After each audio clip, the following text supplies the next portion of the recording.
Oh, is that what you're doing? Do you know the intro? Yeah, well, you know, because I'm a musician. All right, Part of our journey, the cultural journey of the athlete, the village athlete, is who they hang out with, you know, who they grow up with, and who they maybe shift to once they've sort of established themselves. Call your day ones, right? Your day ones. Do they support the cause or do they sabotage your journey? Now, do you have friends? I'm lucky you weren't one of my day ones. Do you have any friends? Hey, listen, your dad doesn't count and your son doesn't count. I can give you some friends. I still got some friends. You still got I still speak to them now. Your day ones? Yep. I still speak to them now. What do you mean you speak to them now? Well, we're still connected. So, how close? well, I told you about that Josh Tatofi thing the other day, right? What was that? So he did that concert with Fiji. Yeah. Right, and he was on stage, and I saw it as a sort of like reel or something. A girl ran on stage to try and sort of, you know, like a fan, I guess, and a guy came and tackled her. And I didn't realise that guy was one of my day ones, Brian Ane, right? Old school Grey Lynn. And how long? We were best mates at primary school. Oh, nice. And I sent a message, and I said, "Oh, good to see you can finally tackle now after all these years." Nice. Because he was in our team. Yeah. And you know the guys in your team that got all the stories, they know all the moves, they know all the side steps. Yeah. But when they, you know, like train like Tarzan, play like Jane. You know those ones? What's his name? No, but it was him. Brian, eh? Yeah. But he's one of them also, he lives in Brisbane. We haven't seen each other for a long time. Yeah. But I still connected with him, you know, and I think, you know, online, you know, social media and that sort of stuff is good for that. How many? Can also go the other way. How many of your friends, your day ones, would you think that you still have now? Who have been... Well, say, if we go from primary school, for example, I reckon I still know about maybe 20. Get out. From my primary school. Moi. No, because we went to church as well. And a lot of it were family. But not like... churches? Yeah, the PIC. Just up the road here, K Road. 20, what sort of relationship with those 20? Are you talking about like real close friends? Well, how close is real close? You're telling me you've got 20 friends that you're really close with? No one has 20 Well, no, I said that I knew from primary school. How many do you know? Okay, so my day ones... Oh, change the subject. No. So my day ones, right? 1, 2, 3, 5. From when? Primary. Same as you. Okay. Who were my best men at my wedding. Yeah. So from primary, just 5. 5 is really close. And you haven't evolved any new friends since? I need some. So when you I've got a wide net of friends, but I'm talking about your day ones, the ones that you grew up with, right? Like we're similar. We got the same, like from primary, but I'm very, very close to these guys, and I still am close with them. I don't know if I'm very, very close to them. See, this is what I'm saying. But we're still connected. Okay, which you must be close to. A few of them, not 20. Like that dude Brian that you said your best mate. But if I see him, it'll be like, you know, like I probably haven't seen him in maybe 10 years, like physically. Sort of. No, but it'll be like, but if I see him, it'll be just the same as we were kicking it around 20, 30 years ago. You know my mate, you know the guy Matt I told you about? He works at the old place I used to work at? Matt? Yeah, the application. Oh, yeah. He's one of my day ones. Is he? Yeah. So him and I are tight. We speak at least once a week or once every fortnight. That's what you call a friend. Once a fortnight? That's not day one. That's not tight. That's not tight? You're saying after 10 years? No, I mean like say for a day one. Okay. That's cool. Better than you. Anyway. Okay, anyway. Let's talk about the pros of your day ones, okay? And then we'll get to the cons. Oh, yeah. So the pros, I guess you can talk about the emotional support that they provide, trust and loyalty, which is really good because you know them, you understand them. Stop me if you think I'm wrong. I like the sense of identity that your day one provides because they know who you are. Yeah. So, and they keep, like, if we keep it in the context of an athlete, it doesn't have to be an athlete, but they remind that athlete where they've come from. Actually, because an athlete can go on to greener pastures and bigger things, that sense of identity is really important that day one provides, right? Yeah. I've got a guy, like, so And one of my usos, right? And he's like I've known, I'd consider him one of my day ones, right? But because I came back here to New Zealand after being in Oz for nearly 20 years, when we reconnected like daily, right? And we lived not far away, it was like I'd never left. But the thing that I sort of connect with him, or the thing that sort of helps me the most from our connection, is his honesty for me. Honesty? Because he knew me before, I became an athlete and that sort of stuff, right? Yeah. So he would tell me whatever I needed to know if I needed to know something. You know what I mean? Like, and that's sort of, it helped keep me grounded. Yeah. So I had guys like that or people like that in my life as an athlete that kept me grounded when I was sort of doing, on that journey. Whatever it was. You know what I mean? Like, and that's what I would consider. Now, I don't speak to him. I never spoke to him a lot when I was in Oz, but I'm back here now and speak to him, right? But shout out to him also, but he's like, we connected now and we would chat whenever we need to. And it'll be like, but we would still chat about the old days. Like we went to Grelin Primary together. Yeah. You know what I mean? Like, so it's like intermediate and all the rest of it. I agree with you about the whole holding somebody accountable. Who you've grown up with. Yeah. They knew you before you got your tracksuit. I got the tracksuit. Yeah. They knew you before you put the gel in your hair. That's right. So they can tell Whilst you. I still had all the hair. So they can tell you whether you're being an egg or not. Yeah, that's right. It kept us grounded because, I'm guessing your boys would do the same for you. Yeah. Or your crew. Yeah. I was actually the one who was doing it to them, to be fair. Well, who was doing it to you? Well, I didn't need it. I didn't need it. Well, see, I didn't need it. But were you doing it to them? Grounded. Did they go on a profile? Were they in a profile environment? No. Oh, right. No. Because that's what happens when you have friendships. You have you're honest both ways. No, but they did. They'll tell me. Yeah, they'll talk to me, and I think that's really important. One of the cons, I guess, on the other side of that, if we flip that upside down, the good thing about for you and for me is that we had really good people growing up who were with us, who could be honest with us. But what happens to the ones, and you may have been around some of these guys, who when they become a young professional athlete, right, they get the attention, and then the day ones either go,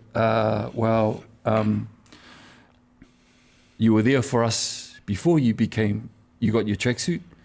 Now give me a couple of tracksuits, please. That's right. Well, they become baggage, right? They become baggage. Yeah. So one of the things that we used to help the young guys with, right, coming into the system through the league system, was that we used to do this exercise and we'll go write down the 5 people that you spend the most time with outside of your family. When was this? Through the league, through the NRL. That's what we used to do with the rookies that it's come in the system. Yeah. And some of the young guys through the pathways and stuff. And we get them to write down the 5 people that you spend the most time with. And then we'd go, okay, now look at those 5 names that you wrote down there. Are they helping you get to where you want to get to, into the pro environment? Or are they hindering you? Are they stopping you? Are they the ones ringing you up going, I got a date and she's got a sister. I need a friend to go and keep her company while we go to the movies, We'll sit in different rows, Are they helping you stay up late at night or taking you down that journey that works for them, but not necessarily works for you and your goals? Because if it doesn't, that's the part where it's like, well, you know what? But I've known this guy since primary school. Or I've known this, or this person might be a family member. Well, man, we grew up like this. We're tight like that. Yeah, but you can still go on your own journey and not lose that connection or lose that friendship. But at the same time, you still got to have that conviction as, listen, this is my goal. This is what I want to do. I need to go to sleep because I got a game tomorrow. We got semi-finals. We got playoffs, whatever it is. And as a 17, 18, 19-year-old, when you're sort of going through those teenage years and all the different challenges that come with your body changing, the hormones changing, you might be driving a car now, you might be... well, that's another story. Like all that sort of stuff. You're hanging out a bit later at night. That's when you're sort of trying to find yourself. Yeah. And that was one of the things that we try to get our guys to understand is surrounding yourself, was firstly identifying who the people are around you and what impact they have on you. Man, that would have been hard for some of these players to go, oh. Yeah, hard. But it's awesome that the NRL recognised that they needed to get into the heads of these young guys. Yeah. That, okay, who you associate with is going to determine how far you're going to go. But that's life in general, right? Yeah, that's life in general. Yeah, good call, life in general. But especially for an athlete who has got a profile, that would have been hard. It's called setting boundaries. We'll come back to that in just a second. So one of the other things that is kind of like a con when it comes to your day ones is that because they know you so well, and they've been through the highs and lows before you're on your path to becoming an athlete and getting a profile, do you think that there's jealousy involved there? Jealousy. Resentment? I think there would be. Resentment? Yeah, I think there would be. I'm just thinking for me, I didn't come across any, I don't think, or maybe I don't remember, or maybe I blocked it out. No, you would have. You would have blocked it out because you didn't care about anyone else. No, because I don't think... That's what happens when you don't care about anybody else. No, but one thing I did, right, and this is what, I didn't realize I was doing it, right? Oh, here we go. No, honestly, this is what, I didn't realize I was doing it until I finished playing, and I actually sort of think it really helped me in my transition out of the pro ranks, is the whole time I was a pro, right? 13 years. I kept in contact with my friends that were outside of the system. Yep. So I had my friends in the system, and we'd all been on our journey and whatever it is. But then I kept in contact with all the ones that weren't. And I think a lot of the resentment comes from when you go into one environment and you disconnect from the other. And sometimes it's like, sometimes it's not done on purpose because, like, you know, we moved around a lot. As athletes, you move around from club to club, country to country, right? So you will move around a lot. That's no dramas. Yep. But if you make an effort to stay connected to the guys, wherever they are, or your friends, wherever they are, your day ones, or even your day twos and your day threes, right? Doesn't really matter. When all this world finishes, that's your support network to help you in the transition. And I've seen a lot of people struggle from when they're only in this world, they immerse themselves in this world. And it's a fishbowl. You know, you're a professional athlete, everybody watches you, you're online, all that sort of stuff. But if you don't step out and maintain those connections, it's a lot harder for you. And I used to kick it with some guys in Australia that used to go home, right? And they'll go back to the country, right? And then they'd end up having fights there. They go back and see their family and what have you, you know, spend the off season or holidays there. And then you'd hear, you know, a week or so later or whatever, that they got into some fights, right? And it was always around people in the community attacking them, people in their own community attacking them, saying, you know, you forgot about us, you know.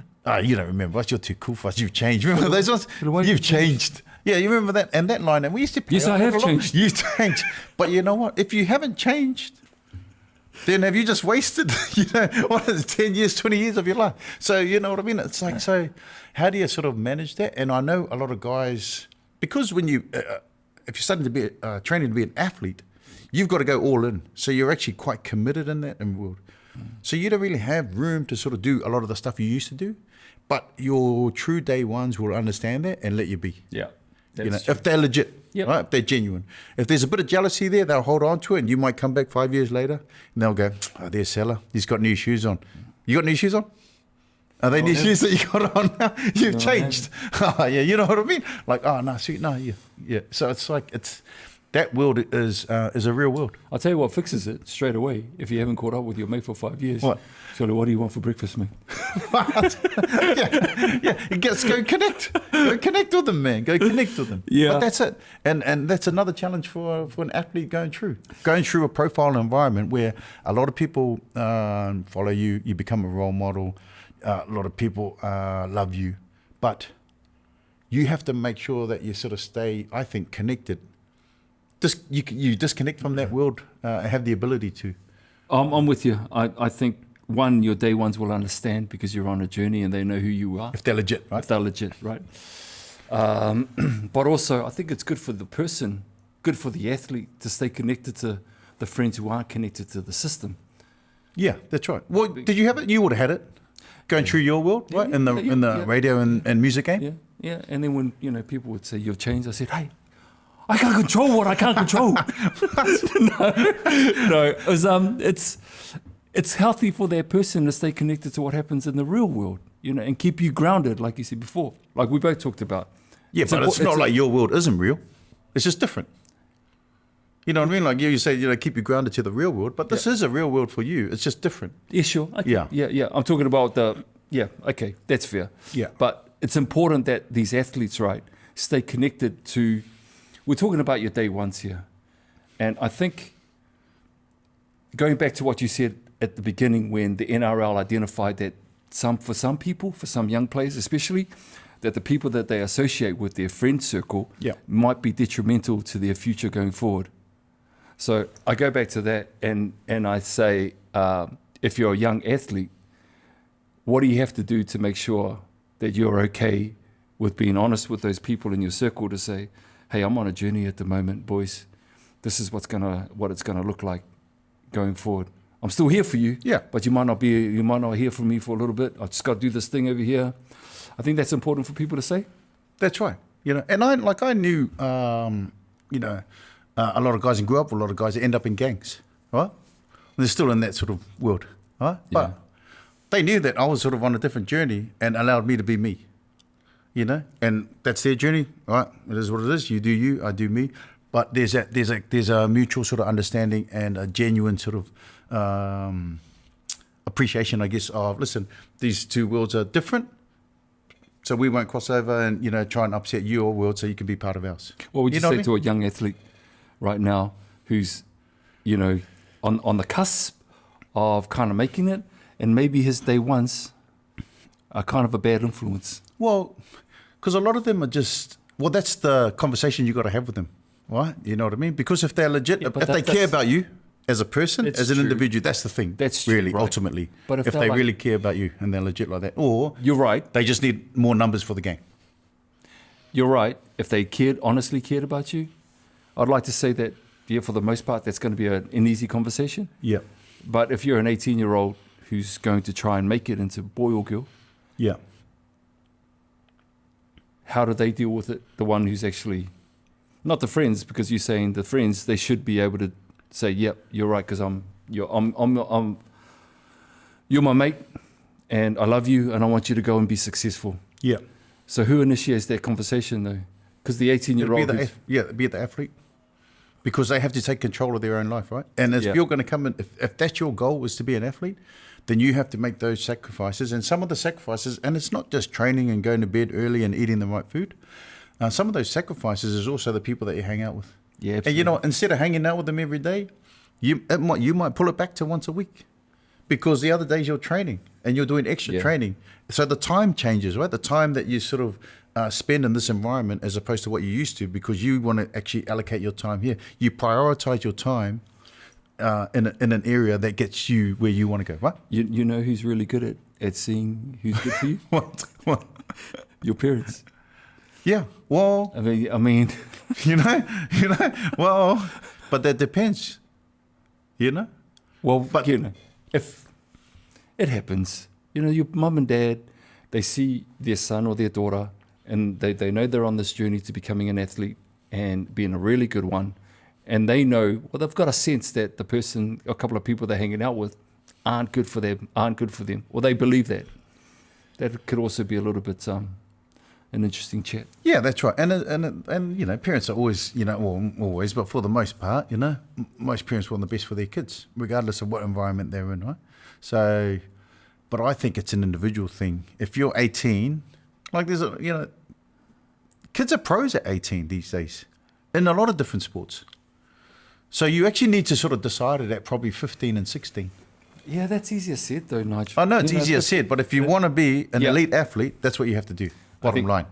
And you know what we used to say to guys? If you want to party, that's all good too. Go party with them. Go party with your mates and go on holidays and all that. That's cool. We'll just get someone else to be an elite athlete. And someone else will come in and they will go on that journey. Because, maybe this isn't for you, or you're not committed to it yet. Which is cool. And but that's the harsh reality of if this is what you want, then prioritize it and show us. I like that. Yeah, bottom line is if you want it, that's true. Then there's certain sacrifices that need to be made. Not saying let go of your friends, but just maybe set the boundaries as well. And what happens as well, when you do that, you actually work out who your friends are really, really quickly. One day I'll be your friend. Because some of them will go. What? You're too cool to hang out with us. Well, I am. Remember that? Remember those ones? Or you're on the phone like this. Oh, he's going to pick up soon. You know what I mean? It's like, well, you know, that's your journey, right? That's your journey. Oh, man. Hello. Very nice.